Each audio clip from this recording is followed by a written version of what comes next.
Buenas noches, una nueva emisión de Creando el Sistema.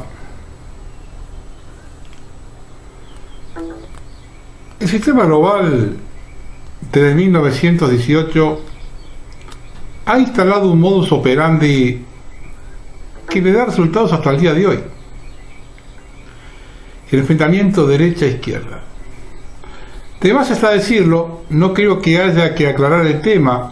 La Revolución Rusa fue financiada por los mismos banqueros que primero tomaron por asalto Estados Unidos, fundando la Reserva Federal, y a través de ese organismo financiar a Lenin, a Trotsky, y fundar Hollywood para la difusión y anticipación de las políticas globales.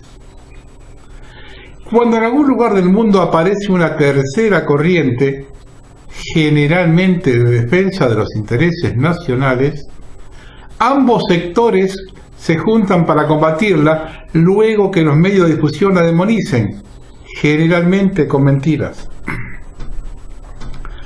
Así funcionó desde 1918. Al finalizar la Segunda Guerra Mundial se amplía el espectro, dividiendo al mundo en dos, para que todas las naciones tuvieran de cerca la otra cara para las comparaciones. En lo que respecta a Latinoamérica, nos tocó Cuba, a la que el sistema la vendió como una disidencia comunista, que en realidad fue una gran farsa, pues Fidel Castro no era ni más ni menos que un agente de la CIA, contratado en febrero de 1948 para llevar adelante el Bogotazo, y así subordinar una OEA recién fundada al enfrentamiento este-oeste, en lugar de ser un organismo de integración y colaboración de las repúblicas al sur del Río Grande. El sufrimiento y la degradación de millones de cubanos no importó absolutamente nada, y fue el precio a pagar para que Estados Unidos y Europa saquearan el continente. El motivo del comunismo en todo el mundo podemos resumirlo en lo siguiente: 1. Persecución y aniquilamiento de la disidencia. 2. Promover la violencia clasista que genere el odio y la venganza en la sociedad. 3. Llevar a la población al consumo básico de subsistencia, disminuyendo el nivel de vida. 4. Generar las condiciones para que la población luche para liberarse y reinsertarse en el liberalismo. Y 5. El comunismo posee un lenguaje que cualquiera puede entender. Sus elementos son hambre, envidia y muerte. El liberalismo, a su vez, tiene los siguientes objetivos: promueve la libertad económica, que en realidad atomiza más la población, pues la divide en grupos de intereses. 2. Profundiza la diferencia de clases, generando mayor desigualdad. 3. Convierte a la sociedad en una selva, promoviendo un individualismo y materialismo feroz. Cada uno de ellos se recicla con el otro en una alternancia sin fin. La deuda social no se salda con ningún plan asistencial, con cajas o bolsos de alimentos, sino enfrentando seriamente las actitudes ético-sociales perversas y las estructuras políticas injustas que promueven la desigualdad social, algo que ninguno de los dos sistemas está dispuesto a llevar a cabo. El más grande triunfo del sistema es haber convencido a la gran mayoría que solo hay dos formas de organizar una sociedad, de manejar la economía, y haber inyectado a la sociedad el veneno del miedo al cambio. Los liberales han confundido ex profeso la economía con las matemáticas, agregando llaves y corcheas para hacerlas incomprensibles al ciudadano común, cuando en realidad es que el único dogma en las cuestiones económicas es que en el campo económico no existen dogmas, que en este campo no existe teoría alguna, sino única y exclusivamente conocimientos. El pensamiento y la acción económica son un aspecto de la vida. La economía no posee sistemas, sino fisonomía.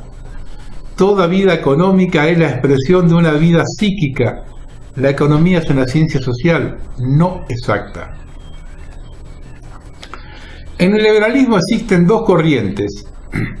Una filosófica, que dice que por encima del hombre no hay nada ni es válida, por lo tanto, ninguna limitación moral o trascendente.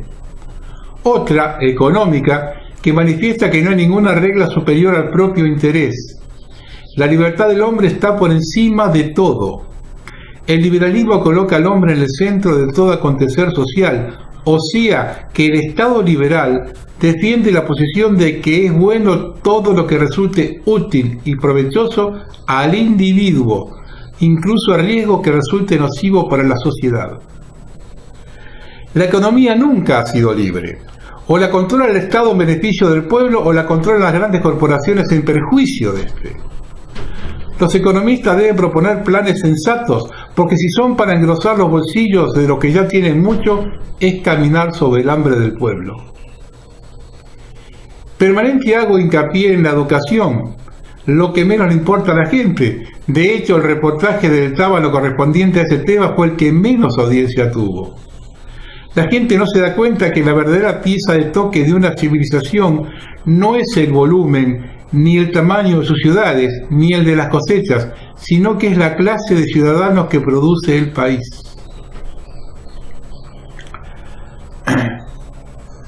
Y esto viene a colación con el último programa de historia, que tuvo la mitad de la audiencia de un programa común del grano del sistema.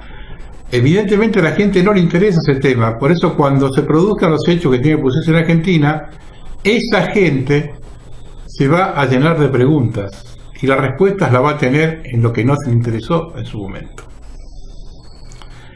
Esto está pasando recurrentemente en la Argentina desde la década del 70. Vamos repitiendo los ciclos de este cuento de nunca acabar.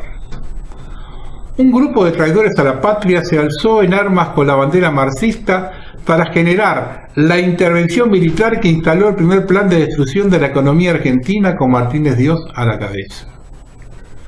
Una vez finalizada la dictadura militar, se montaron sobre el gobierno de Alfonsín, abogado de Roberto Santucho, líder del ERP, para llevarnos al segundo plan de destrucción y entrega encabezado por Cavallo.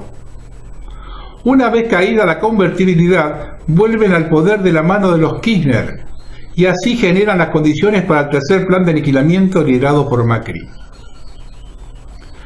Los liberales en cada etapa fueron dejando su impronta. Los militares tuvieron que irse por la puerta de atrás. La convertibilidad menemista con el estallido del 2001 y Macri se le está dejando servido el retorno de los kirchneristas para que se aplique la venganza que hablé en el programa anterior.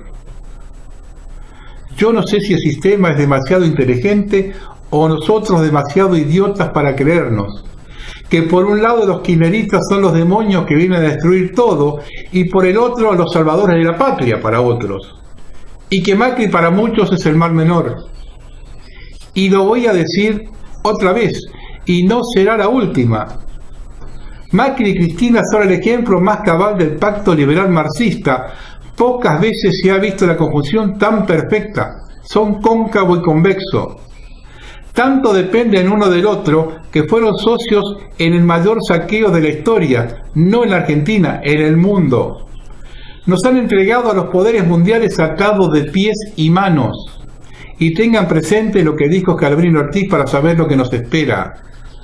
La tinta de las concesiones hacia extranjeros se borra con la sangre de los pueblos. Y todo esto se da dentro de un contexto mundial en que un sistema bancario global está siendo preparado para que un superestado mundial controlado por banqueros internacionales, actuando conjuntamente para esclavizar al mundo en pos de su propio placer. Como vienen las cosas, ya que el pueblo argentino no quiere escuchar otra cosa que no sea música en los oídos, prepárense para un periodo de fuerte violencia, que es hacia donde nos lleva el gobierno actual, que luego será capitalizado por el kirchnerismo, profundizando aún más la violencia. De ese modo, cuando casi todo esté perdido, es posible que reaccione la clase media, autista y sorda, comprenda que lo engañaron por derecha y por izquierda y decida a ser protagonista. Me dirán que estoy equivocado, que hay dirigentes detenidos, que Cristina puede ir presa. ¿Saben cuántos cayeron en las garras del sistema por codicia? ¿Trabajaban para la élite y cayeron en desgracia? Les cito algunos: Noriega, Saddam, Somoza, Gaddafi. A ver si lo entendemos de otra forma. Cuando se ingresa una mafia no se puede salir por el riesgo que lo hagan boleta al responsable o a alguno de su familia. Esto es lo mismo. El paraíso temporal tiene sus riesgos. De hecho, dentro de este marasmo existen las cuestiones personales, en nuestro país simbolizadas por la relación amor-odio de los Kirchner y el grupo Clarín. Cada uno se encarga de determinar como su enemigo al otro. A Macri le conviene confrontar con Cristina, pero Clarín, que ya tuvo todo de los Kirchner y de Macri, ahora tiene otros planes. Algunos preguntarán qué podemos hacer. La respuesta es simple: acopien alimentos no perecederos por lo menos para un mes. La sordera y el desinterés tiene un costo. Y cuando estén en su casa presenciando los acontecimientos, recuerden que Eduardo Galeano dijo lo siguiente: no solo en la Argentina, no solo en América Latina, el sistema está ciego. ¿Qué son las personas de carne y hueso? Para los economistas más notorios, números. Para los banqueros más poderosos, deudores. Para los tecnócratas más eficientes, molestias. Y para los políticos más exitosos, votos. La democracia somos nosotros, respondió la gente, y nosotros estamos hartos. ¿O acaso la democracia consiste solamente en el derecho a votar cada 4 años? ¿Derecho de elección o derecho de traición? En la Argentina, como en otros países, la gente vota pero no elige. Vota por uno, gobierna otro. Gobierna el clon. El clon hace desde el gobierno todo lo contrario de lo que el candidato había prometido durante la campaña electoral. El sufragio universal es una trampa, un señuelo, una válvula de seguridad, una máscara tras la cual se esconde el poder diabólico del Estado, cimentado en la banca, la policía y el ejército. Pero hay algo que está escondido entre los argentinos. Cuando un grupo dirigente lo explote, el país saldrá adelante de forma vertiginosa. Observen lo que pasó en Jujuy estos días.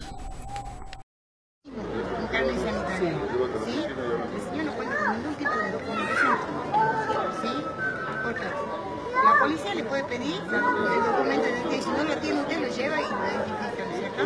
Ahora una pregunta, ¿por qué la necesidad de traer a la gente, porque el policía? señor se puso agresivo con la inspectora. Yo lo quise retirar al señor y el señor me agredió verbalmente. Está bien, pero me voy al hecho de necesidad. Ellos están para hacer otras cosas. Hay gente, perdón, discúlpeme. Asaltan gente y roban gente, sinceramente están para otros servicios. Yo le entiendo su molestia, sí, pero yo le digo una cosa. La ordenanza nos dice que nosotros podemos pedir. ¿Cuál es la ordenanza? Podemos, es el diseño de ese para la sí, artículo 119, información ilegal en vía pública. Bien. Sí.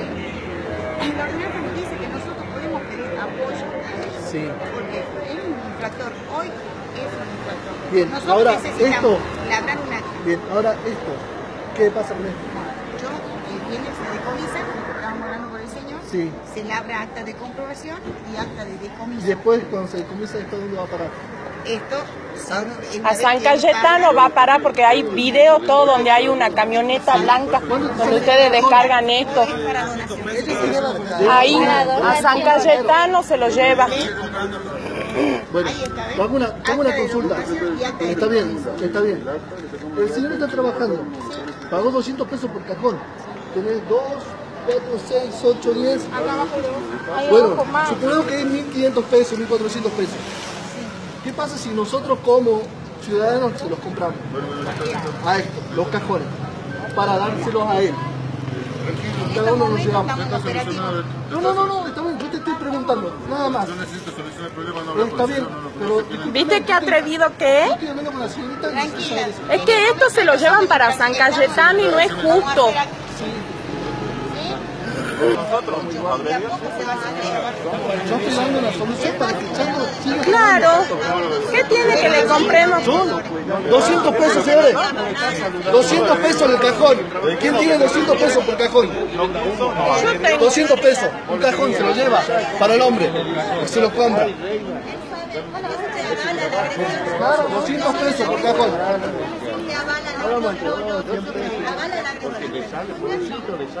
Dame un cajón, negro.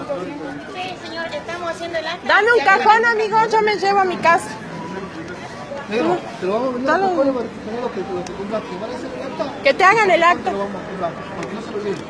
¿Está? Cosa que te lleven la plata y que se la devolver. ¿Parece? Dale, dale. 200 pesos el cajón de frutilla para que el chango siga trabajando.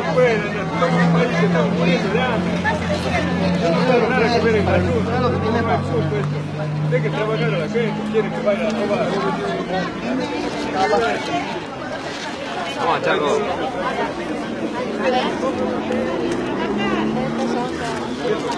Porque no sabemos de la línea de comando.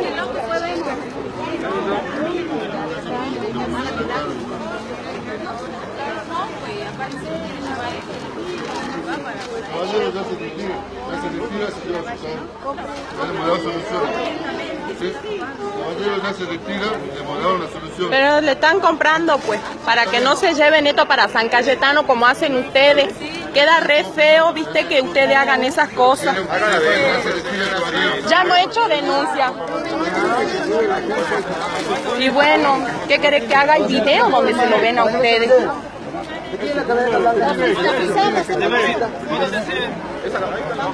Bueno, esa. En ese hay video todo. Así que, ¿qué tiene que se lo compren en vez de que se lo repartan ustedes gratis? Y bueno, mira, ahí está, pero él no está pidiendo que nos retiremos. Recién pidió ese que está ahí o no, que nos retiremos para que puedan seguir haciendo. Y le están comprando. Y bueno. ¿Puedo pasarme tu número de teléfono? Te ayuda con el tema del cáncer.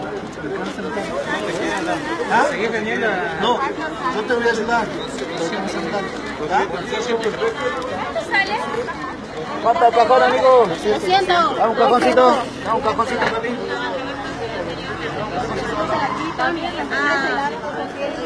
La tableta esa.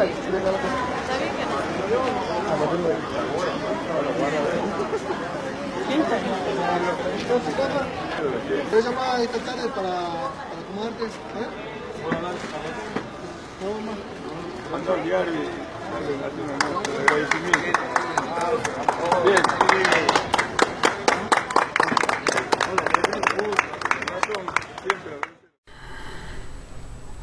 ¿Vieron? Algo hay dando vuelta por ahí, pero está todo muy disperso.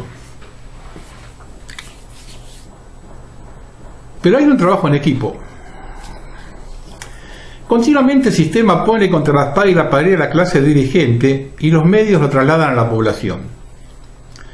Se corre el riesgo de un quiebre institucional y por lo tanto hay que aguantar lo que venga para evitarlo.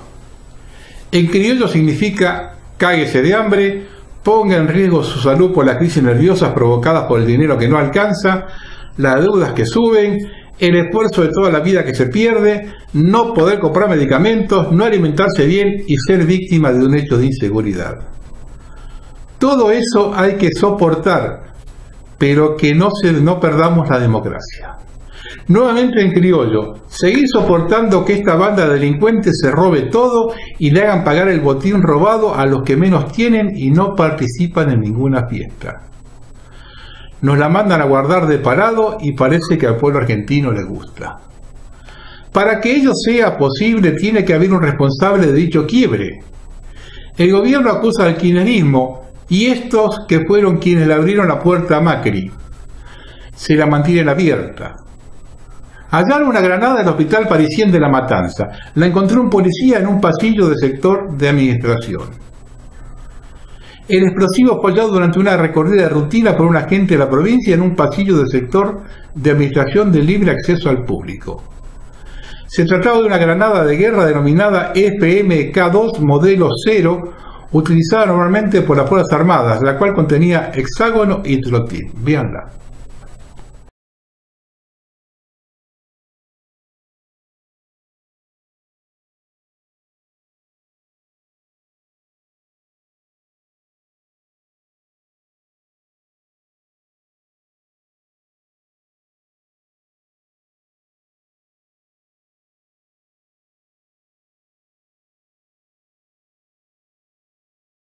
Ahora bien, la FMK2 es una granada de mano de fabricación argentina de doble propósito, diseñada para el ejército argentino, cuyo origen es la fábrica militar Fray Luis Beltrán, situada en los alrededores de Rosario, de donde se denunció el robo de una gran cantidad de armamentos y varios millones de municiones, robo atribuido a la cámpora y a los narcos. Recordemos que en el mes de julio pasado creció la alarma por bombas caseras en sedes policiales. En Caseros estalló un artefacto que había sido dejado en una bolsa frente a la escuela de policía. Y en Esteban Echeverría colocaron otro debajo del auto de un agente. En ningún caso hubo heridos. Además, este fin de semana se reportaron varios más en boliches que fueron evacuados. Esta historia ya la vivimos en los 70 con la guerrilla que derivó en el proceso con Martínez Dios. Y a fines del mandato de Alfonsín, con decenas de denuncias de bombas en las escuelas que nunca explotaron y derivaron en el menemato con Cavallo. Lo voy a decir 1000 veces porque ellos lo hacen 1000 veces.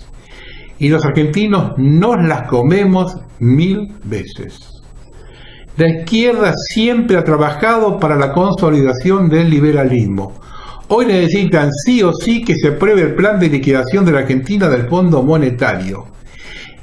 Y a que hay que cagarse de hambre primero y posiblemente a tiro después, para aprobar el acuerdo con el fondo sí o sí. Nos han prestado 15.000 millones de dólares que se fueron del país con la bicicleta financiera en 3 meses y ahora nos prestan de vuelta otros 15.000 millones. A no quejarse. Somos demasiado pelotudos.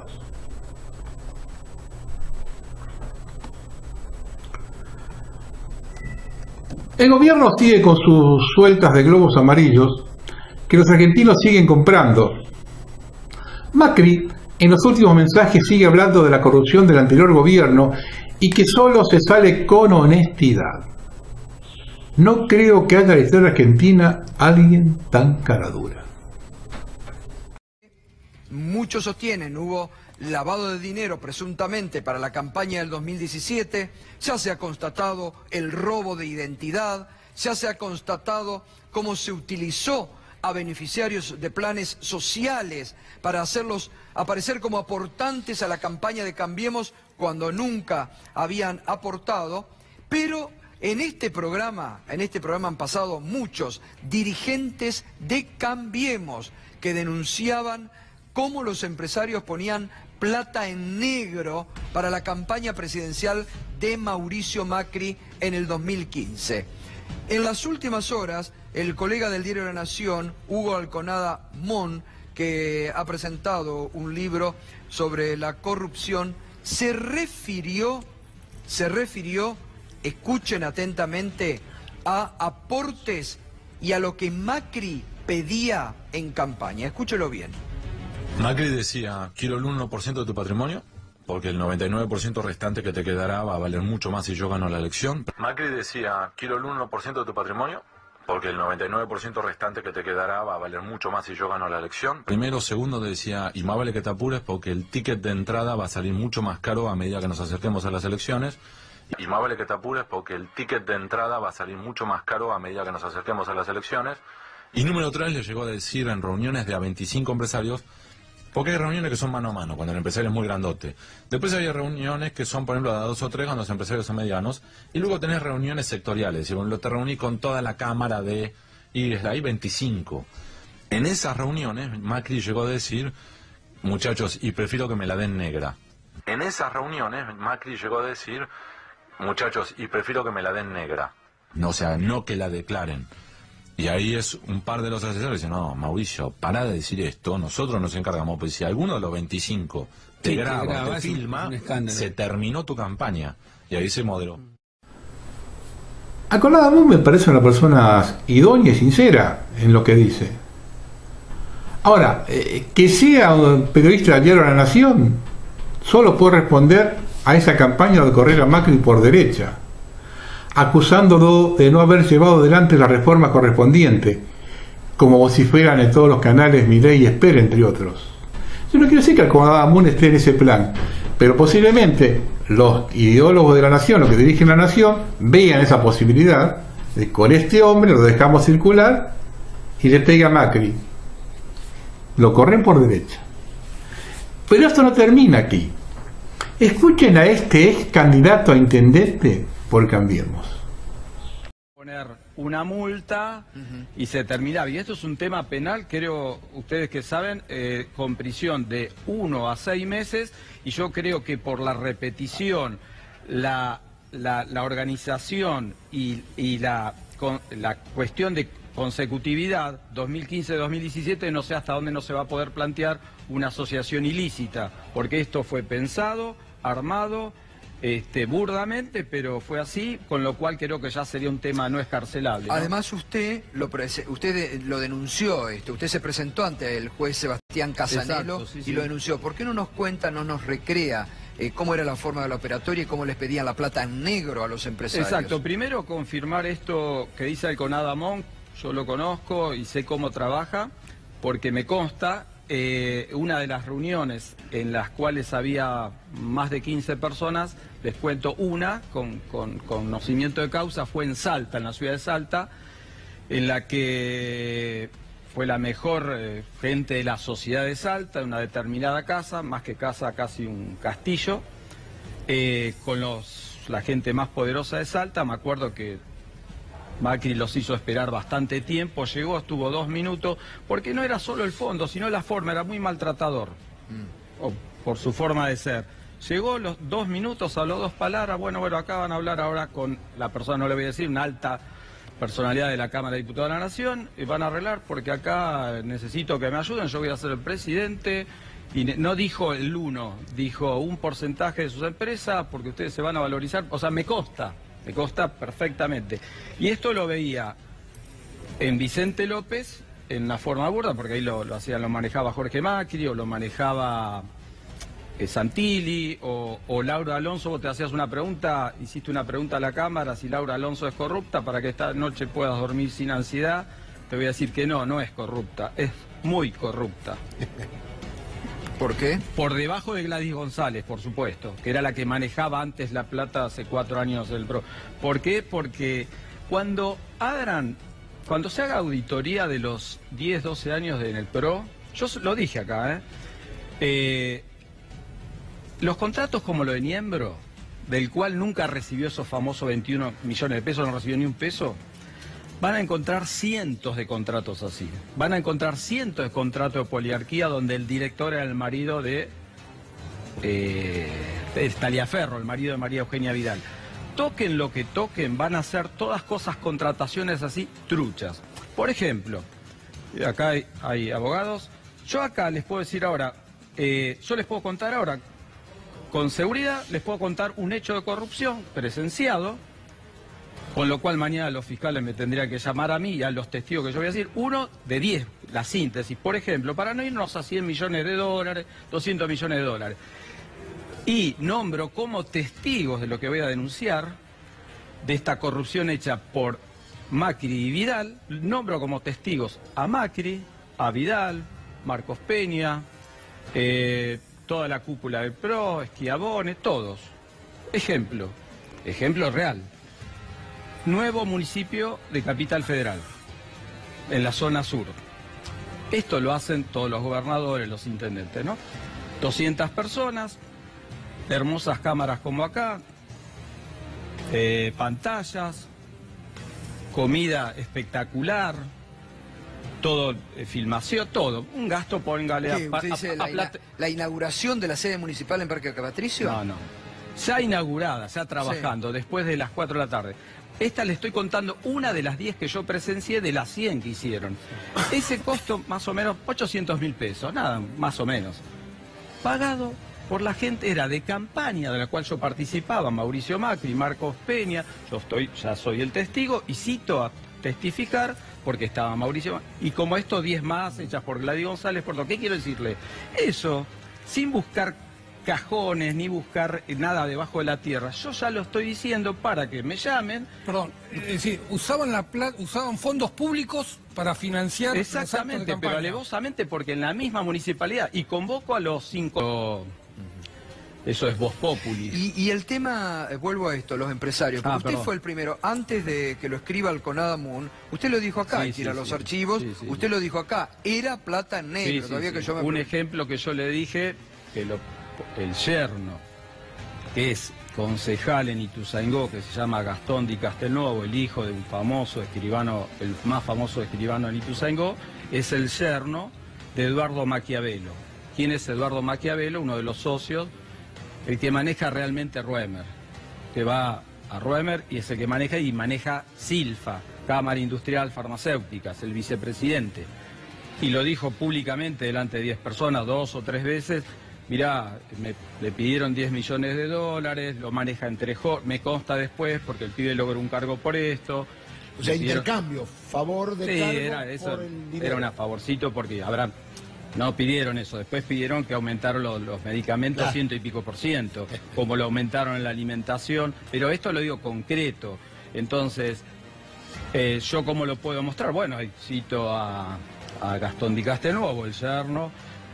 Tendrán las cámaras cuando yo fui a Roemer por otros temas a hablar y cómo hablaba delante mío con el presidente, así como si fuera la nada. Y a la vez yo les decía cómo Jorge Macri es el operador máximo de la provincia hace 10 años con el tema de la plata. Cuando uno iba a Libertador 174, Vicente López, ahí no había que abrir los bolsos, ahí la plata estaba, se nos daba a los 135 municipios. Y ustedes mostraron ahí 160 millones de pesos. Sí. Yo les dije que eso no era ni el 3%. Y un día vine acá e hicimos unas cuentas. Alguien de ustedes estaba con la maquinita y solo con los 34.000 fiscales de la provincia de Buenos Aires eran 90 millones de pesos. Exacto. Solo con eso. Con todos los fiscales de la nación superan los 150 millones de pesos. ¿Y pedía la plata en negro, Macri? Sí. Esto es, no solo Macri, muchos. Esto es por la galería, es una facturita y sí, obviamente. Y usted contó y aparte no solo lo pedía Macri, no lo pide Macri, sino muchos empresarios se lo proponen para no figurar. Recuerden que Macri era como una carrera de caballo, venía tercero lejos. Sí. Ahí empezó la tarifa a aumentar. Lo de la tarifa tiene que ver con esto. Cuando dice, ya en las encuestas lo pasé a Massa, empezaba a ir y decía, che, la tarifa subió, Claro. Esto lo escuché yo, no me lo tiene que decir ni al CONADA Moon. Y usted contó también los empresarios que iban a la Fundación Pensar, que iban con maletines y que los hacían subir a... En la Fundación Pensar íbamos muchas veces porque era donde estaban todos las cabezas pensantes del PRO. Claro. Yo les decía que eran 30, 50. Estos 1000 que han entrado en la Nación y provincia no los conoce nadie y son todos de las empresas. Son todos gerentes o dueños de las empresas que están jugando en los dos lados. Esto es alevoso. Claro. En el subsuelo se hacían reuniones, en el primer piso y segundo piso era el globo, reunioncitas y demás. Tercero, cuarto y quinto no llegaba nadie. 2 veces me invitaron a mí porque estaba con Marcos Peña y todo el equipo de Marcos Peña, no había lugar en el segundo piso y me dijeron, uno de los chicos me dijo, Fernando Andrés, vos sos un privilegiado, vos sos amigo de Marcos y te hacemos llegar al tercer piso porque acá no llega nadie, porque acá se maneja, vos me preguntaste una vez que hiciera el gesto, la platita. Y yo bolso no vi, lo que veía mucha gente con atache, eso sí. Bueno, y además el ministro de Agroindustria, Luis Echeverre, quien ya había sido denunciado por querer, mejor dicho, por haber anticipado a empresas de grano que el gobierno iba a reimplantar retenciones y que iba a suspender la rebaja, que esto hizo, fíjese, perder millones, esto lo marca hoy Rosario3.com, pérdida millonaria por no cerrar el registro de exportación de granos. Unos 200 millones de dólares le costó al Estado haber permitido que productores rurales anotaran ventas al exterior por 8,5 millones de toneladas a fin de evitar las retenciones que serán anunciadas este lunes. Esto es justamente... Esto del fin de semana previo al anuncio de las medidas. El jueves previo fue. El jueves previo, 200 millones de dólares por venta de productores antes de las retenciones 7.798 millones de pesos al cambio de hoy, 38,99, perdió el Estado argentino porque el ministro Echevere les avisó a sus amigos 4 días antes de los anuncios que se venían nuevamente las retenciones. Esto hizo que jueves y viernes de esa semana, como indica Rosario 3, no se cerrara el registro de granos. Entonces, claro, anticipándose, les había anticipado Echevere y los funcionarios a varios productores, a varios dirigentes de entidades, y vamos a poner de nuevo, esto hizo perder el propio gobierno al Estado por avisarles a sus amigos que reimplementaban las retenciones. 200 millones de dólares, 7.798 millones. Honestos, ¿no? Probos y honestos. Yo quiero hablar de una cosa de que vean los pactos secretos que se firman. Si alguien que conoce y siente la presión de Estados Unidos es México. Ha perdido gran parte de su territorio en manos norteamericanas y ha tenido que firmar acuerdos vergonzosos, como este Tratado de Bucareli de 1923, que a casi un siglo aún no ha sido difundido entre la población. Voy a difundir los puntos principales debido a que hoy gobierna nuestro país alguien que firmaría algo similar o peor, sin despeinarse. Esto pásenlo de largo los que no les gusta la historia. Álvaro Obregón, ungido en el que Estados Unidos reconociera su autoridad, firmó con este gobierno el 13 de agosto de 1923 los infamantes tratados de Bucareli, en los cuales se acordó lo que sigue. Las propiedades agrícolas expropiadas a estadounidenses se pagarían con bonos, si no eran mayores a 1.755 hectáreas. Estamos hablando de la Baja California. Para propiedades que rebasaran dicha sección, el pago sería inmediato y al contado. Indemnizaciones a norteamericanos. 3. Se integraría una comisión encargada de revisar las reclamaciones pendientes a partir de 1868. Las originadas por la Revolución se resolverían aparte. Y 4. Con relación al petróleo, el artículo 27 no era retroactivo para los norteamericanos que hubieran adquirido sus concesiones antes de 1917, lo que se permitiría seguir explotando el hidrocarburo. Aunque los llamados tratados de Bucareli no fueron aprobados por los congresos de uno y otro país, constituyen uno de los hechos más vergonzosos para México. Obregón entregó dignidad, decoro y soberanía nacional a cambio de reconocimiento de su gobierno. Otorgó a los extranjeros derechos que no tenían los mexicanos. Se dan cuenta, ¿no? Estos convenios que se firman y se oscurecen y se tapan a la población. A 80 años de la firma de dichos tratados, el actual gobierno federal ha realizado las siguientes acciones. Primero, ha presionado al Congreso de la Unión para reformar los artículos 27 y 28 constitucionales con el propósito de entregar a corporativas transnacionales el consumo de energía eléctrica de las empresas que facturan 60% de los ingresos totales de la Comisión Federal de Electricidad. 2. Ha entregado concesiones, territorio, activos y costas y recursos de Baja California a compañías transnacionales para instalar plantas de generación eléctrica y regasificadores con el objeto de abastecer los requerimientos energéticos de Estados Unidos en California. 3. Firmó la minuta 307 para adicionar al Tratado de Aguas y Límites de 1944, que obligaba a México a entregar 740 millones de metros cúbicos de agua a más tardar el 31 de julio del 2001. Y 4. Permite que las policías estadounidenses operen en estos aeropuertos, convirtiéndolos oficialmente en sucursales de la CIA y del FBI. La lucha antiterrorista, y escuchen, es el pretexto del gobierno de Estados Unidos para asumir el control de la política migratoria desde el territorio mexicano.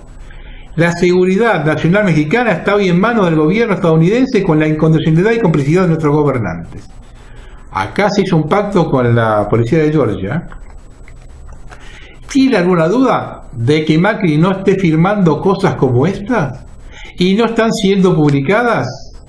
De hecho, nadie conoce las cláusulas secretas del contrato YPF Chevron por Vaca Muerta, firmado por Cristina y ratificado por Macri, cuando dijo no investiguen nada que hay gente conocida allí. Quiero que vean un pequeño comentario que hace Alfredo Jalife de Latinoamérica y Argentina en el marco de explicar estos tratados de Bucareli. Es más, Estados Unidos, y voy a decir algo que no le va a gustar mucho a los televidentes sudamericanos, ve su frontera real hasta la parte norte del Amazonas, abiertamente. Ahí están todos los escritos de Kaplan, que es autor del Pentágono, y realmente sus libros, sus escritos, etcétera, comenta hasta dónde va, incluye el Mar Caribe. Digo, para que estén preparados, ¿no? Es decir, Estados Unidos su línea roja real la tiene plantada en el norte del Amazonas. Y ahí va otra consideración. No es gratuito que tengan 8 bases en la frontera con ustedes. Y no es gratuito que ya pertenezca a la OTAN. Y no es gratuito que Argentina pertenezca a algo que no se maneja mucho, que se llama la extra OTAN. ¿Por qué? Porque no solamente son las Malvinas, que se las quitaron, que a los argentinos, que son mis amigos, los quiero mucho, incluso he hecho un libro sobre las Malvinas, pero a veces se les olvida.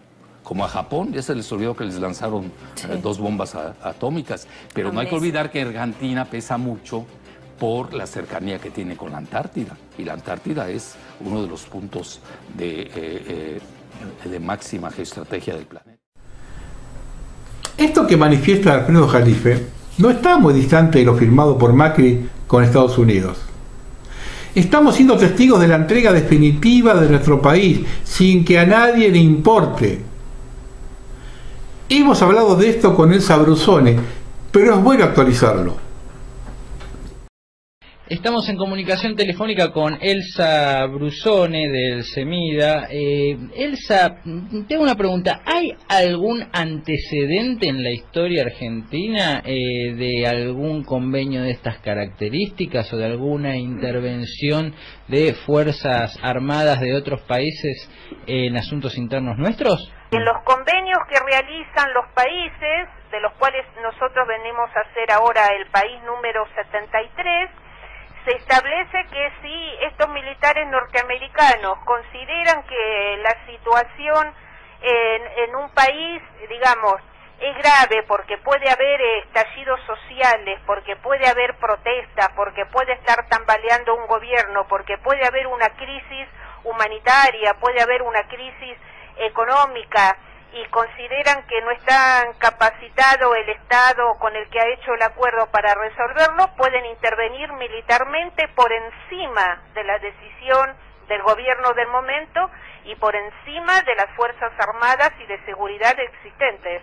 A ver, esto quiere decir, a ver si estoy entendiendo bien, Elsa, esto quiere decir que desde Norteamérica le pueden dar órdenes a las fuerzas de seguridad argentina independientemente de las indicaciones que dé la máxima autoridad argentina, es decir, el presidente de la Nación? Podría llegar a pasar, llegado el momento, porque pueden intervenir militarmente, es decir, podríamos ver nosotros desembarcar contingentes de militares norteamericanos para ocupar el país, reprimir a nuestra población. Esto es muy perverso, dado que la ley de defensa y la ley de seguridad interior prohíben que las Fuerzas Armadas argentinas intervengan en tareas de seguridad interior. Es evidente que este modelo que está instaurado social y económico desde el 10 de diciembre del 2015 por voluntad del 51% de los votantes, sin represión no cierra. Al paso que vamos con las medidas sociales y económicas que se ha tomado, esto es indudable que va a terminar o en el corto o en el mediano o un poquito más tiempo en una enorme crisis que va a ser social y económica. Y como las Fuerzas Armadas nuestras no pueden intervenir en tareas de seguridad interior, no se las puede mandar a reprimir a nuestro pueblo porque está prohibido por ley, y para hacerlo hay que modificar las leyes, y pareciera que no hay consenso en el Congreso de la Nación para modificar las leyes, se hace estos convenios con la Guardia Nacional del Estado norteamericano de Georgia. Para que esto pueda efectivamente entrar en vigor, tiene que ser avalado por el Congreso de la Nación. Tiene que ser avalado por el Congreso de la Nación. Supongamos que el Congreso de la Nación, que llegue y supongamos que lo avalara, toma carácter de ley por la maldita reforma del 94 de la Constitución nuestra, adquiere el rango constitucional. ¿Y qué posibilita esto? Es la entrega lisa y llanamente del país a una fuerza armada extranjera, a un país extranjero. Esto es traición a la patria. El presidente de la Rúa renunció y se fue en helicóptero de la Casa Rosada. Sí. En una situación de esas características, ¿podrían intervenir fuerzas de seguridad de otros países, por ejemplo? Exactamente, si el convenio fuera convalidado, podrían intervenir. Entonces, por eso nosotros decimos en nuestros comunicados, alertamos a las organizaciones políticas del campo nacional y popular, a las organizaciones sociales, a estar movilizados y a estar en alertas y a exigir que el Congreso esté atento, porque entre gallos y medianoches están pasando cosas muy graves, están apareciendo convenios graves, acuerdos graves que son lesivos para el país, para nuestra existencia como nación y como pueblo, mientras nos distraen con otros temas, y esto pasa por abajo sin pena ni gloria.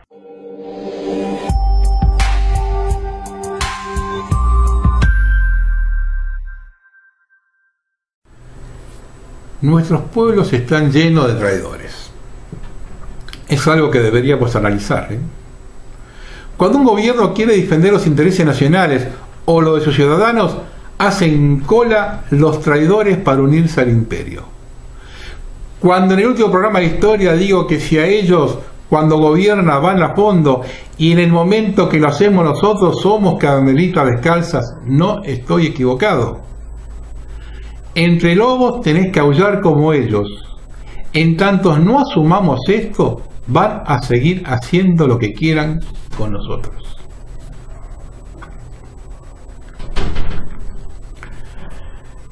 El Gran Hermano ya es una realidad. Observen esto de China, porque algunos le venden el cuentito de que saquémonos a los yanquis de encima y saquemos a los chinos. El gobierno de Xi Jinping impulsa un proyecto que usará cámaras, Big Data e inteligencia artificial para controlar a sus súbditos a través de castigos y recompensas.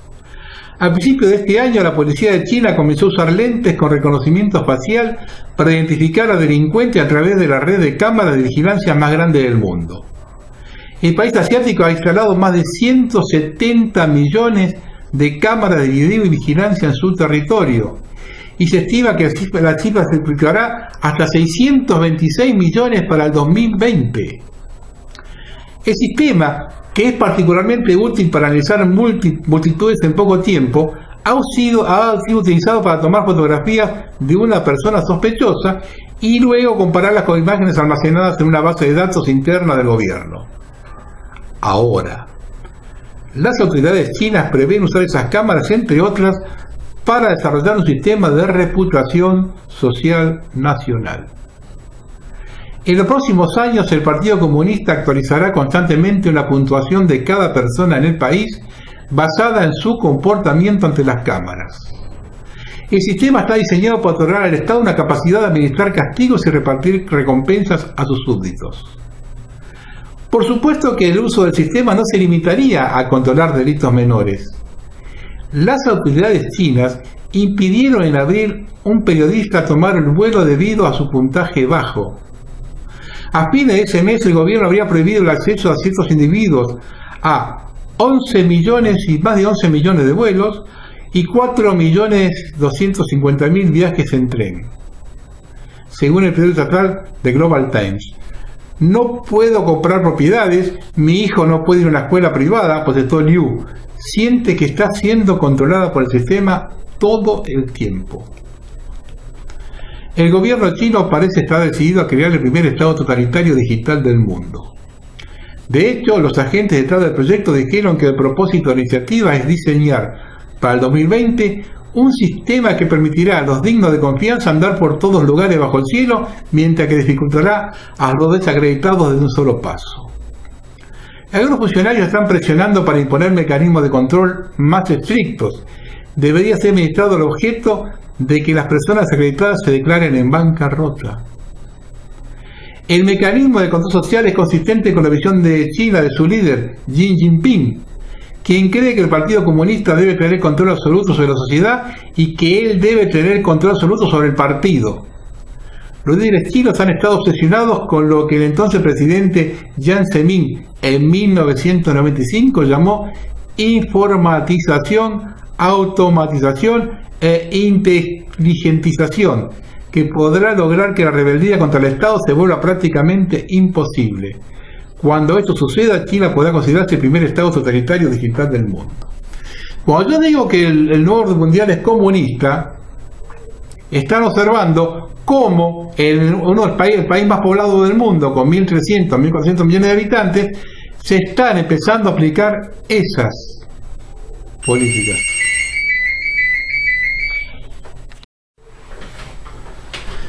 Y sigamos con China para empezar a ver cómo viene el mundo. Esto lo publicó Russia Today, RT. Zambia corre el riesgo de perder su soberanía frente a China debido a su creciente deuda externa y las preocupaciones que generan en los donantes financieros internacionales su malversación financiera. Reporta África Confidencial. La creciente crisis de ese país africano se debe a la enorme deuda ante empresas y fondos chinos que no es capaz de pagar y podría provocar que deba entregar a Pekín la titularidad de sus infraestructuras de transporte y energía, así como el poder sobre ciertas industrias extractivas prometedoras. Según este medio, la cadena de radiotelevisión estatal ZNBC ya pertenece a China, mientras que la eléctrica pública SESCO, que produce el 80% de la electricidad de Zambia, se encuentra en negociaciones para terminar en manos de una empresa china. Muchas de esas deudas están vinculadas a proyectos de construcción que China aún financia porque obliga a Zambia a aportar un 15% del presupuesto y para cumplir sus compromisos el país africano agota sus finanzas. Por esta situación, los chinos podrían decomisar esos activos si los dirigentes zambianos no pagan sus préstamos. Esa situación provocó que el Reino Unido, Finlandia, Irlanda y Suecia retuvieran 34 millones destinados a apoyar partidos de Zambia para educación y asistencia social, ya que están preocupados por el posible uso indebido de ese dinero, según informó la ministra de Finanzas zambiana, Margaret Wanakaupe. Observen esto, ¿no? Porque le retiene ese dinero porque dice se lo van a afanar. Y acá pasa algo parecido, porque le mandan plata al Fondo Monetario y se la afanan, se la llevan de vuelta con la bicicleta financiera, que ahora, con el dólar congelado a 37, 38 pesos y la tasa así casi 50%, la bicicleta financiera acá funcionará a full. Entonces se ve como bien cerraditas las cosas, ¿no? Asimismo, el pasado 19 de septiembre, el presidente de Zambia, Edgar Lungu, despidió al ministro responsable de asistencia social ante la sospecha que malversó fondos por $4 millones. La deuda externa de Zambia pasó de 8.700 millones de dólares a fines de 2017 a 9.370 en junio de este año. Además, su ministro de Finanzas anunció a finales de agosto que el endeudamiento público del país ascendía a 14.600 millones de dólares, el 53% del PBI. Y acá estamos ya en el 100% del PBI. Y tengamos en cuenta este detalle. Fíjese lo que es China. Yo hace como 2 años pasé un video donde hablaba de lo que son los chinos contaminando su propio país. El chino es lo más materialista que hay en el mundo. Ellos quieren plata, plata, plata y plata a cualquier costo, y mostré lo que es la contaminación de los ríos, de las ciudades, de todo en China. ¿Por qué hago este comentario? Porque ahora surgió la denuncia de que hay 400 toneladas de mercurio, que es uno de los minerales más contaminantes del mundo, que todo el mundo pide que lo saquen de circulación, y hay 400 toneladas de mercurio que tiene la Barrick Gold arriba en la montaña en San Juan. Y la Barrick Gold hoy está en manos de los chinos. Señores, acá estamos al borde de cualquier cosa, y sigamos pelotudeando. Y miren cómo pelotudeamos, porque esto es que pelotudear lindo, celebraron la decisión de eliminar la elección de la reina de la primavera del festejo de este año. De la Subsecretaría de la Mujer de la Municipalidad de Paraná repudiamos la realización de concursos de belleza y elección de reinas, ya que estos son una contradicción en el contexto actual donde se visibilizan los distintos tipos de violencia hacia la mujer, especialmente la simbólica, que es aquella que impone estereotipos y modelos de mujer que violentan y discriminan a las personas que no condicen con las mismas. La subsecretaria Graciela Mantaras manifestó que este tipo de concursos, lejos de ser un espectáculo de entretenimiento, se plantean dentro de un escenario donde la cosificación de la mujer y la naturalización de los patrones de opresión y subordinación se llevan el protagonismo. Me dieron para interrogantes, ¿no? No tenía conocimiento que las postulantes eran llevadas por la fuerza. Y no conozco ninguna ex reina o princesa de cualquier lugar del país que haya renegado de su participación. De hecho, por ejemplo, las ex reinas de la Vendimia, Mendoza, siguen participando de las fiestas varias décadas después. ¿Le pidieron la opinión a las eventuales participantes? Ya que de esos concursos salieron modelos exitosas, actrices, otras han conocido a sus futuros esposos. En el caso más emblemático, en Entre Ríos, lo tienen con Isabel Sarli, que fue reina de belleza de Entre Ríos. Pregúntenle si le fue mal con ese certamen. Tampoco se queda atrás el gobernador de Mendoza, izando una bandera que no es la Argentina.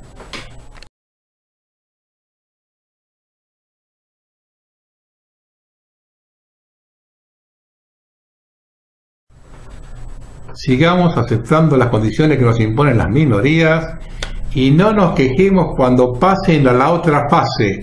Este modelo económico de hambre y miseria es impuesto por una minoría.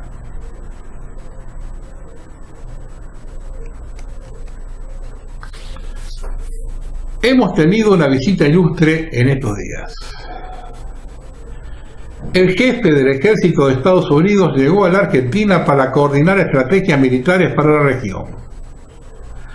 La visita de Milley se encuadra en una serie de reuniones que hubo en los últimos 2 meses de parte de autoridades militares norteamericanas en la Argentina y apunta a reforzar los lazos entre ambos países sobre una visión común de lucha contra el terrorismo y el narcotráfico en la región. Estados Unidos está dispuesto a colaborar con el gobierno de Macri y estrechar lazos para desterrar el terrorismo y el narcotráfico en la región. Muchas gracias, pero también se alertó sobre el avance de China en la región y particularmente en la Argentina. Usted diría, miren, señor Milley, si no vienen de alguna forma nos vamos a arreglar nosotros, porque cada vez que se metieron ustedes, a nosotros fue mal, En el 70... todo esto que dicen ustedes contra que hay que luchar, lo metieron ustedes. Hay que luchar contra el terrorismo, contra el narcotráfico, todo eso lo manejan ustedes.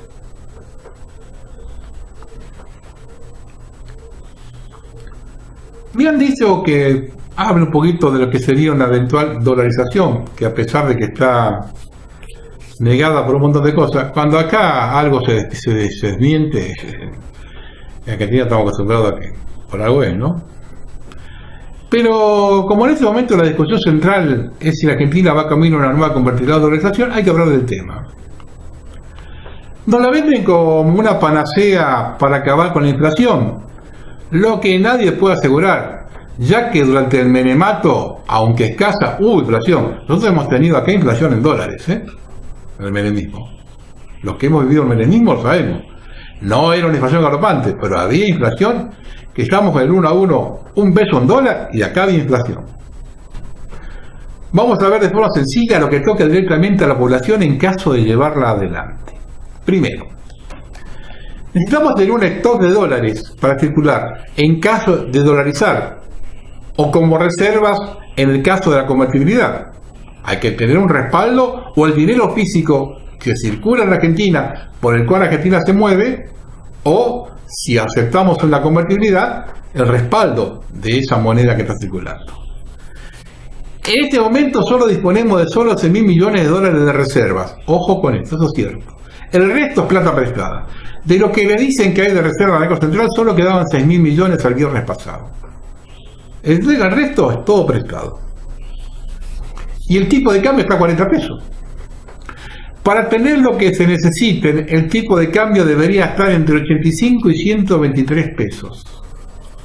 Ni hablar del golpe inflacionario previo que significaría esto. Si por el contrario lo tenemos a modo de préstamo, dado el endeudamiento actual, significaría hacer demasiadas y peligrosas concesiones. Si ese dinero, en vez de venir a la Argentina, podemos hacer la convertibilidad manteniendo el dólar a 40, pero el dinero que necesitamos hay que respaldarlo. Más dinero pedido. En caso de entrar en este sistema perderíamos la soberanía monetaria. No es un hecho menor que ante cualquier catástrofe no pudiésemos emitir dinero y estemos sujetos a la voluntad de terceros. Tengan en cuenta esto. Acabamos de una catástrofe grande y tenemos que depender del dinero que tenemos. No podemos siquiera emitir dinero para paliar un terremoto, por ejemplo. Veamos un pequeño panorama de nuestra anterior convertibilidad. En 1990, el 10% más rico tenía ingresos 15 veces superior al 10% más pobre, cuando empieza la convertibilidad. En 1999 había aumentado a 24, 15 veces en 1990 había aumentado a 24 la diferencia de plata, y después todavía fue mayor. En 1975 el porcentaje de pobres era del 5%. 5%. En 2001 fue el 35%. En 1975 el porcentaje de la población indigente era el 2%. En 2001 llegó al 12%. El salario real disminuyó durante el periodo anterior del 40%. La productividad industrial aumentó alrededor del 40%, hecho aparentemente virtuoso. Pero la mejora de productividad no provino de una mayor eficiencia del trabajo obrero, sino del recorte de sus salarios, de las horas extras impagas y del reemplazo de mano de obra por maquinarias. La única virtud del aumento de productividad, la baja de precios, no se dio. En esas condiciones era imposible la subsistencia de una industria que hasta entonces estaba mayoritariamente orientada a un mercado interno, cuyo poder adquisitivo se esfumaba rápidamente. Lo mismo que pasa hoy.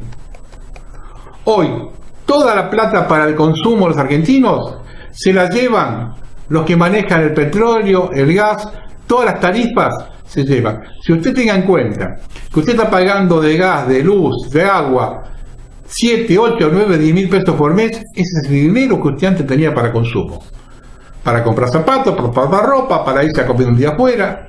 Ese dinero hoy se lo llevan. El dinero del consumo que está secando a la plaza se lo llevan hoy las tarifas. Hubo un masivo y acelerado proceso de redistribución de actividades. Desapareció una enorme cantidad de pequeñas empresas de alta ocupación de mano de obra y aumentó el tamaño de los grandes concentrados industriales de menor ocupación de mano de obra. Las empresas oligopólicas, cuyas prácticas no fueron casi controladas por los gobiernos, duplicaron su participación en el Producto Bruto Industrial. Disminuyó grandemente la variedad de las manufacturas argentinas y la producción se volcó a productos exportables de escaso nivel de elaboración y bajo valor agregado. De la industria textil y la metalmecánica liviana, grandes demandantes de mano de obra, fueron las que más se redujeron. La producción industrial se concentró en 2001 el 2% de las mayores empresas, extracción de petróleo, siderurgia, petroquímica, cemento y alimentos, generaba el 60% del valor de la producción y las más altas tasas de ganancias. En 1998, el 47% de las 322 mayores empresas del país estaban controladas por capitales extranjeros. Estas empresas extranjeras generaban el 61% de la producción industrial, el 66% de las exportaciones y el 73% de las importaciones, y recaudaban el 70% de las ganancias. Aportaban el 48% de la ocupación de mano de obra y solo el 17% del saldo positivo de la balanza comercial, dando el título indicativo de la intensa remisión de ganancias al exterior. tal cual está pasando ahora, Observe este detalle, esto parece dicho hoy. En la época del peso barato, los inversores extranjeros no crearon nuevas industrias, compraron las existentes. Se arrendaron o vendieron los más valiosos bienes del Estado a una fracción de su valor real, alegando disminuir una deuda externa que pasó de 7.900 millones en el 75 a 150.000 millones en 2001. Increíble, ¿verdad? Y Menem fue increíble, porque Menem recibe como 68.000 millones de deuda externa y entrega 115.000, habiendo liquidado, vendido, supuestamente vendido, todas las empresas del Estado. Se privatizó una de las más grandes empresas mundiales del rubro petrolero, YPF, que había hecho la mayor parte de la exploración de cuencas y la más grande red nacional de surtidores de nafta, viabilizando en su época el transporte automotor hasta el último rincón del territorio. Se alegaba la incapacidad del Estado de administrar bien empresas y la falta de recursos para actualizar su infraestructura, pero no fue necesariamente así. Mientras la telefónica estatal Entel no había actualizado su tecnología ni satisfecho las enormes demandas de conexiones, gas del Estado había canalizado con grandes gasoductos el gas hasta entonces despreciado de los yacimientos. El gasoducto Comodoro de Buenos Aires fue en su momento el más largo del mundo, superando barreras tecnológicas que grandes países productores de petróleo consideraron entonces insalvables. Eso lo hizo gas del Estado, señores. El déficit de YPF se debió a los valores subsidiados de las naftas, valores que se actualizaron justo antes de la privatización. Eso es así. Todas las empresas privatizadas, apenas se privatizaron, aumentaron todas las tarifas, que las tenían congeladas, exprofeso para que las empresas dieran pérdidas. Entre 1998 y 2000, Repsol extrajo el barril de petróleo argentino a un costo inferior a $3 y lo vendió a precio internacional de $20-30. La mayoría de las empresas privatizadas hicieron solo y a veces ni siquiera las inversiones indispensables para el mantenimiento de sus servicios y frecuentemente no pagaron sus cánones. Entre 1993 y 2001, la tasa anual de promedio de ganancia de las empresas privatizadas, que gozaron un insólito privilegio de recortar sus tarifas por la inflación de Estados Unidos. Bueno, yo lo decía antes. Acá estaba el 1 por 1, pero ellos seguían aumentando los precios. Las ganancias fueron del 10% promedio, mientras que el resto de las empresas fue del 1%. Las empresas privatizadas se ganaron al 10%, el resto es el 1%. Al igual que en la época de la conquista, los nativos te entregamos oro y recibimos espejitos de colores. La ganadería se hizo comparativamente menos rentable, su producción disminuyó a pesar de los nuevos mercados abiertos. El 80% de los productores de algodón del Chaco y Formosa eran minifundistas, sin capital ni actualización tecnológica, y aunque el reemplazo de los braceros por cosechadores mecánicas bajó a menos de la mitad el costo de recolección, su producción de algodón disminuyó de 130.000 toneladas en 1990 a 80.000 en 1999. La labor de las cooperativas se vio casi imposibilitado por las altísimas tasas de interés de créditos que eran salvavidas de plomo, igual que ahora, señores. Se primarizó y extranjerizó la industria, logrando una mayor inserción en el esquema internacional de división del trabajo, donde al mundo le toca proveer productos primarios y mano de obra barata y costear su deterioro social y ambiental. Se exportaron los alimentos que les faltaban a los más pobres y se importaron abundantes productos, como los electrónicos de última generación para los más ricos. Algunos de ellos sin pagar ni siquiera derechos de aduana, como el whisky y la joya, se llegó a ese nivel. La cuantiosa inversión tecnológica hecha durante el periodo por la industria concentrada y los productores de soja no mejoró la satisfacción de las necesidades básicas de la mayoría. Enriqueció mucho a unas pocas empresas, la mayoría extranjeras, a costa del resto del país. Esto es lo que nos dejó la anterior competitividad. Ahora bien, el gobierno focaliza su lucha contra la inflación en la disminución del gasto, en lugar del aumento de los ingresos. Si faltan dólares, la política debe ser obtenerlos. Argentina exporta a razón de $400 la tonelada e importa por $3.000 la tonelada. Ahí está el tema. Para dar un ejemplo, la leche entera cotiza a $2.800 la tonelada, el queso a $10.000 la tonelada. Y aquí estamos cerrando tambos. ¿Se da cuenta? Nosotros vendemos nuestras cosechas a un promedio de $400 la tonelada y Suiza vende la leche a 2.800 y el queso a 10.000. Y acá lo que hacemos es bajar el gasto en vez de subir los ingresos. Nosotros no podemos fabricar todo lo que necesitamos, pero sí la mayor cantidad posible, lo que bajaría notablemente nuestras importaciones. Una campaña de reemplazo de exportaciones y de venta con valor agregado es lo que necesitamos. Tenemos el 40% de la capacidad industrial ociosa. Y para llevarlo adelante debemos tener soberanía monetaria para poder financiar el crecimiento. Voy a hacer otra referencia histórica. Continuamente se dice que Argentina es una colonia, y esto me remito a las palabras de Lisandro de la Torre cuando denunció el pacto Roca-Ruziman.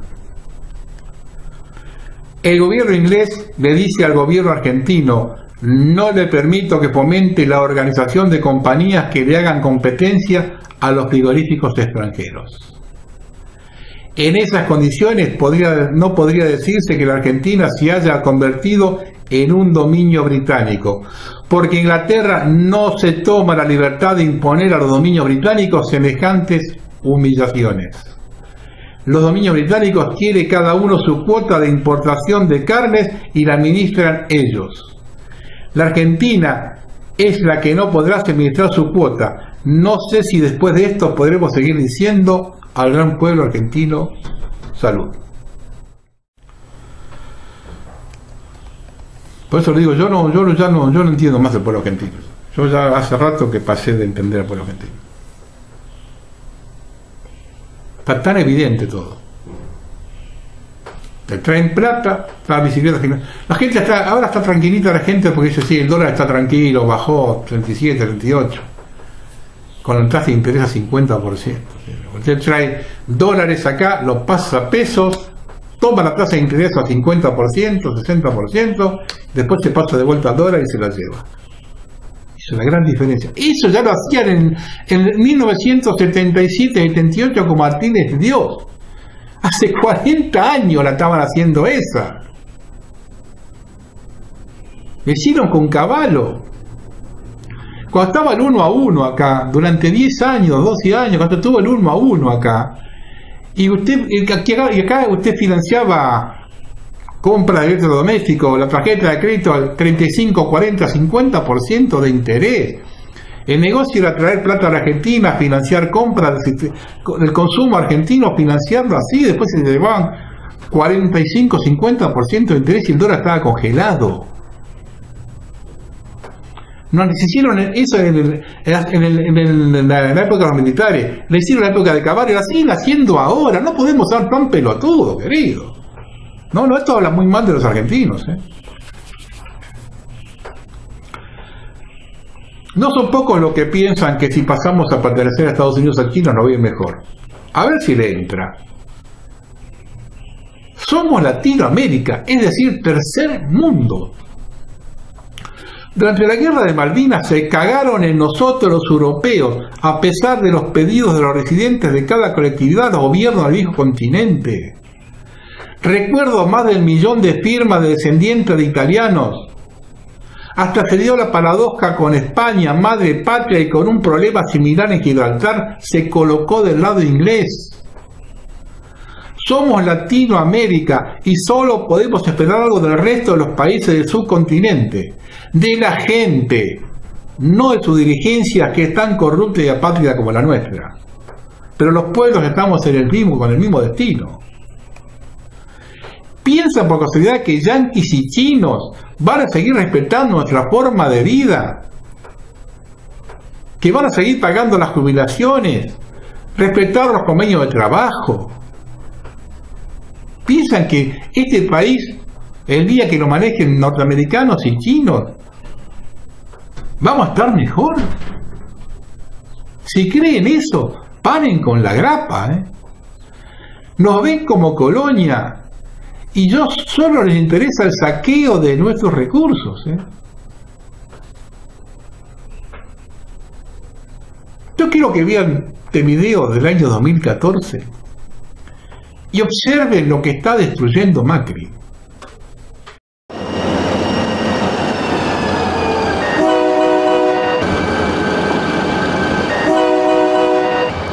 Locomotoras en nuestro país es muy viejo, supera los 50 años. Por eso la empresa Materfer ha construido esta máquina, la primera de 4, que va a ser presentada como la vedette de 120 toneladas en sociedad. Estamos presentando esta locomotora, que es una locomotora de 3.300 caballos de potencia,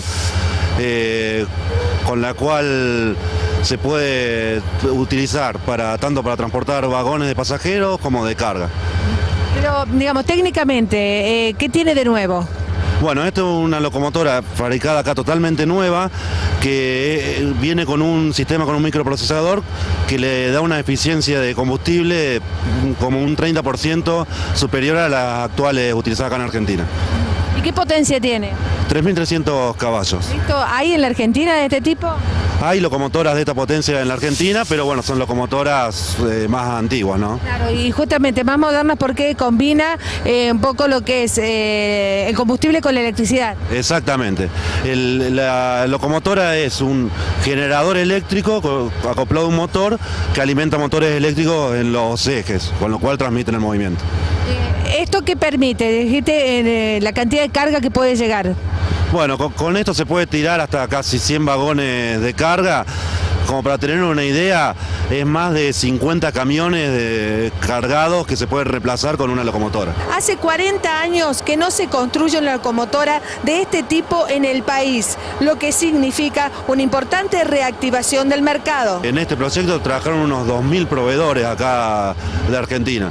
Y bueno, justamente hoy por hoy se están reactivando porque hay muchos proveedores que la parte ferroviaria había parado totalmente los últimos años. Sí, estaba muerta la industria, sin duda. Exactamente. Y bueno, estos años, con este y otros proyectos que estamos haciendo nosotros y otras empresas, se viene reactivando el sector. Pero la empresa Citen Interfábricas también está focalizada en la fabricación de modernos cochemotores. También estamos fabricando duplas motrices de pasajeros, son duplas de media distancia, que se están utilizando, ya se entregaron 8 en Entre Ríos y en Buenos Aires se están entregando otras 4 más. No se puede entender todavía eso, no se puede ser tan ciego. Acá no hay errores, hay un plan sistemático. No puedo entender, todavía habla muy mal de nosotros, que aún se crea en este gobierno y añore el anterior. No hay caso, tenemos una epidemia de síndrome de Estocolmo. Me cansé de la cantinela del gobierno para justificar la crisis. Algún día, no pierdo la esperanza, los argentinos se darán cuenta que más importante que bajar el gasto, es imprescindible hacerlo, no lo niego, es aumentar los ingresos, por favor. Focalizar solamente en el gasto es trabajar indirectamente para el macrismo, ya que el gasto se elevó exponencialmente con el gobierno anterior y con este. Repito, Argentina vende a razón de $400 la tonelada y importa por más de 3.000. Si solo duplicaríamos nuestras exportaciones y reemplazáramos la mitad de las importaciones, estaríamos hablando de otra cosa. Lo otro es más fácil. Es hora que comencemos a mirarnos en el espejo. Un pueblo no merece llamarse civilizado mientras tenga hombres que se suiciden por miseria. Esto se está dando con empresarios que están cerrando sus negocios. Ya hay más de 100 suicidados. Mujeres que se prostituyan por necesidad y niños que no sepan leer por falta de escuela. Eso no es un país civilizado. La nueva muletilla del sistema es que todo debe soportarse en aras de la institucionalidad. Tomás Jefferson, al que nadie puede tratar de comunista o populista, dijo lo siguiente: cuando la injusticia se convierte en ley, la rebelión se convierte en un deber. Buenas noches.